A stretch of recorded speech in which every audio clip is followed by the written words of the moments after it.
Makanya kalau masuk tarekat, Bapak Ibu, jangan niatkan sedikit pun dalam pemikiran kita bahwa kita di sini untuk mencari pahala. Dan jangan pikirkan dalam pikiran kita, mindset kita, pola pikir kita, bahwa kita masuk tarekat ini untuk masuk surga. Terlalu kecil itu. Ini yang sering disampaikan oleh Anda Guru. Kenapa? Karena konsep orang yang punya yang surga tadi itu adalah konsep orang yang mencari pahala.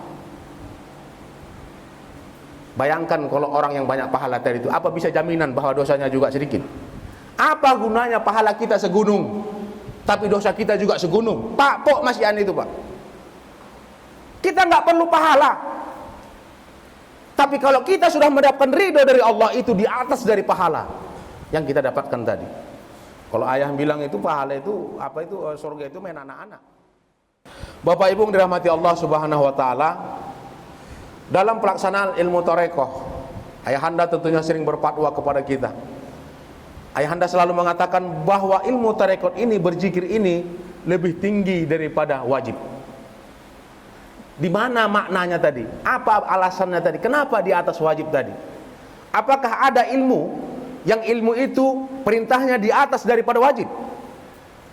Kalau kita bahas secara sistematis bahwa rukun Islam itu ada berapa, Pak?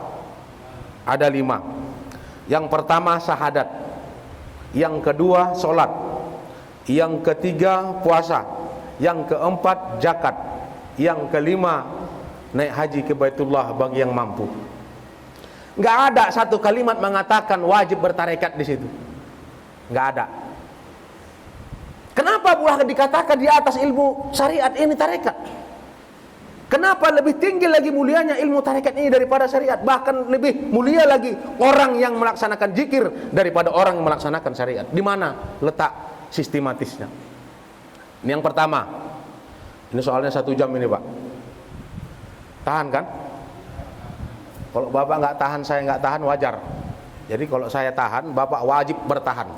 Syaratnya 1, kalau saya tengok nanti ada yang menguap gini 1 orang, saya suruh dia gantian ceramah.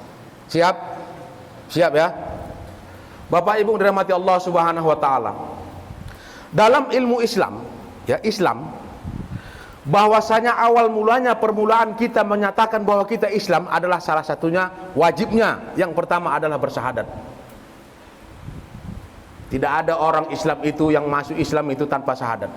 Sekarang pertanyaannya, baik bersyahadat, baik sholat, baik zakat, baik naik haji maupun puasa, semua diwajibkan untuk manusia tersebut melaksanakan ibadah tersebut harus wajib untuk disengaja. Sholat, usolli fardhul maghrib, sengaja aku sholat, harus ada sengaja, Pak. Kalau dia tidak sengaja berarti itu nggak sadar, pingsan dia itu, nggak sah itu ibadahnya. Begitu juga bayar zakat, sengaja aku bayar zakat. Begitu juga untuk melaksanakan puasa. Begitu juga melaksanakan naik haji, wajib hukumnya harus niat sengaja. Nggak ada itu niat sholat, ya Allah sengaja, nggak sengaja aku sholat ini ya Allah, nggak cair itu. Kenapa? Karena fakta yang telah diberikan kepada manusia, semua amal ibadah manusia itu harus sengaja sesuai dengan niat. Tak ada ibadah di muka bumi ini yang tidak diawali dengan niat. Kalau memang niatnya itu tidak sengaja, berarti dia pingsan itu. Itulah syahadat. Bapak pernah sholat sengaja? Sengaja kan? Naik haji, kalau penuh naik haji sengaja. Puasa sengaja enggak? Zakat sengaja enggak? Sengaja. Sholat puasa sengaja.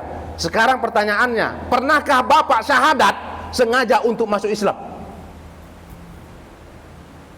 Adakah Bapak Ibu di sini yang pernah bersengaja masuk Islam dengan mengucapkan asyhadu alla ilaha illallah wa asyhadu anna muhammadar rasulullah? Coba saya mau tahu siapa orangnya. Saya, Pak, sudah pernah syahadat masuk Islam, niat masuk Islam.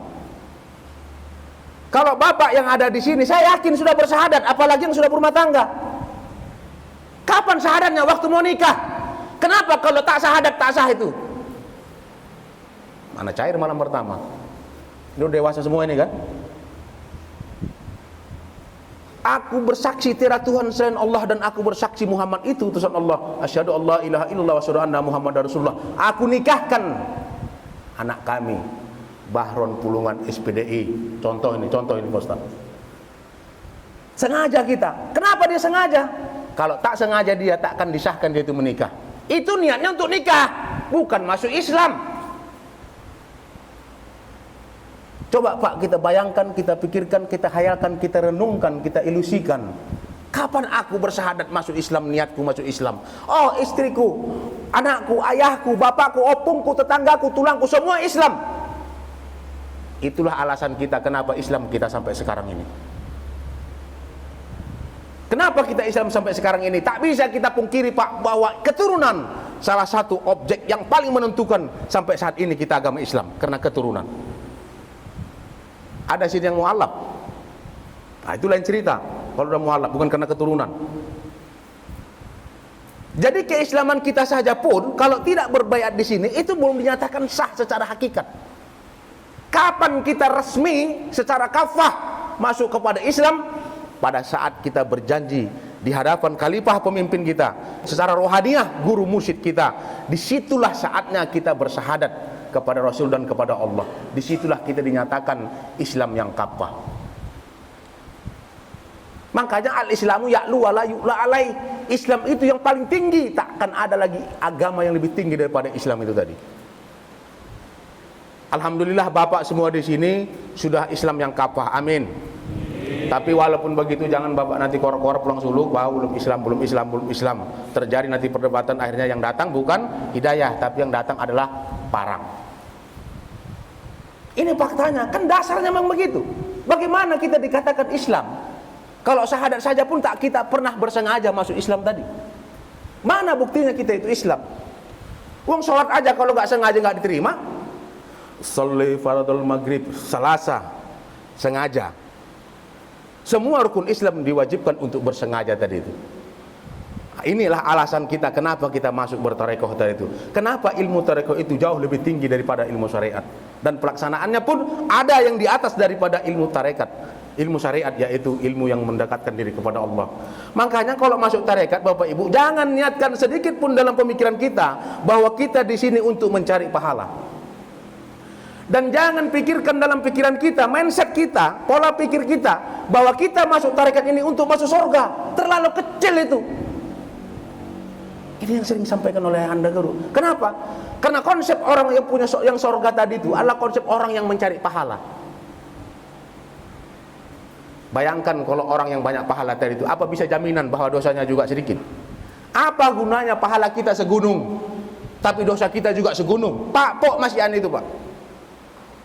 Kita nggak perlu pahala, tapi kalau kita sudah mendapatkan ridho dari Allah, itu di atas dari pahala yang kita dapatkan tadi. Kalau ayah bilang itu pahala itu apa itu surga itu main anak-anak. Setiap hari Pak kita minta surga, tiap hari kita minta panjang umur, tiap hari kita minta murahkan rezeki. Apa yang kita dapatkan? Kadang-kadang yang dapatkan kecewa.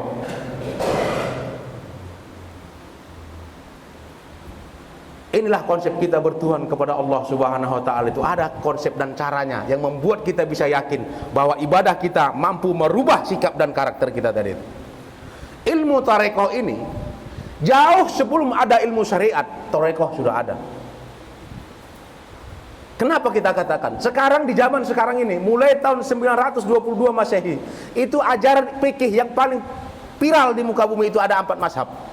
Yang pertama mazhab Syafi'i, Hambali, Hanafi dan Maliki. Rentan waktu lahirnya Nabi Muhammad dengan Syafi'i itu berkisar 538 tahun. 538 tahun. Semua fikih syariat di muka bumi ini, apabila kita tanyakan siapa panutanmu, adalah Imam Syafi'i. Kalau kami dulu di Uzbekistan itu Imam Hanafi itu Pak Sahrial tahu itu.